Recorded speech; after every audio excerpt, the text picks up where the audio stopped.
আসসালামু আলাইকুম, hello everyone, কেমন আছো তোমরা সবাই? মেহেরিমা চ্যানেলের পক্ষ থেকে তোমাদের শুভেচ্ছা এবং অভিনন্দন। আমার এটা নতুন ইউটিউব চ্যানেল, আমি গ্রামের মেয়ে চলে আসলাম তোমাদের মাঝে, মেহেরিমা।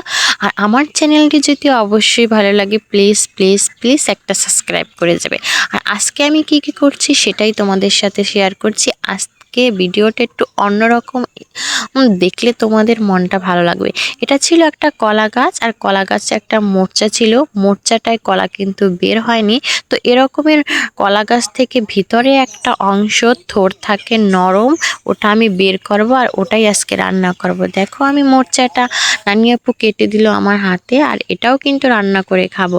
তো নানি আপু কি করলো, কলা গাছটা ভালো করে ছিঁড়ে এর ভিতরের যে অংশটা ছিল ওটা বের করবে। যাই হোক, এটা কিন্তু খুব বেশি একটা সহজ না, আবার খুব বেশি একটা কঠিন কাজও না।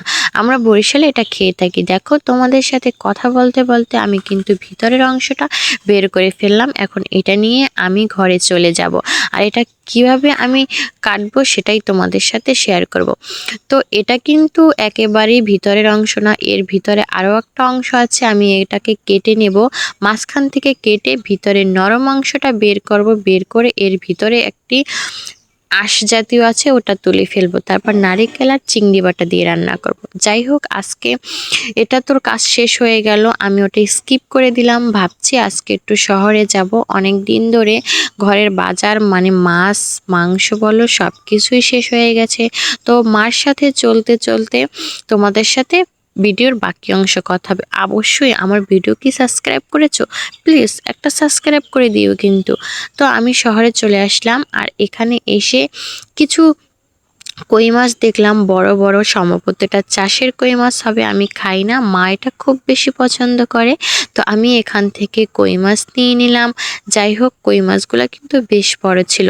অপর পাশে দেখো অনেক সুন্দর চিংড়ি মাছ, আর চিংড়ি মাছ কিন্তু আজকে সস্তায় ছিল। আর আমাদের বরিশালের অঞ্চলে কিন্তু প্রচুর পরিমাণ মাছ পাওয়া যায়, আমরা একটু চিংড়ি মাছ বেশি খাই।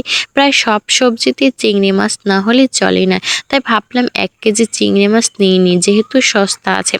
আর সবজিতে চিংড়ি মাছ দিয়ে খেলে কিন্তু খুব ভালোই লাগে। আমি এখানে 1 কেজি চিংড়ি মাছ নিয়ে নিলাম। তারপর ভাবছি একটু সবজির দোকানে যাওয়া যাক, আর সবজির দোকানের পাশে একটা পেয়ারার দোকান ছিল, আমি ওখান থেকে বেশ পেয়ারা নিয়ে নিলাম। তারপর দেখো এই যে একটা মুরগিও নিয়ে নিয়েছি, ব্রয়লার মুরগি। ব্রয়লার মুরগির দাম একটু কমই ছিল, 180 টাকা করে কেজি। চিংড়ি মাছ কেনা হয়ে গেছে, তারপর মুরগি কেনা হয়ে গেছে। তারপরে এই যে দেখো এই লোকটা একটু দরাদরি কষাকষি করলো এই মহিলার সাথে, আমি একটু ভিডিও করে নিলাম। সবজির দোকান থেকে বেশ কিছু সবজি কিনে নিলাম, বা অনেক সুন্দর সবজি, আমি একটু লেবু বেশি পছন্দ করি। যাই হোক, ভালো থাকো সবাই, সুস্থ থাকো।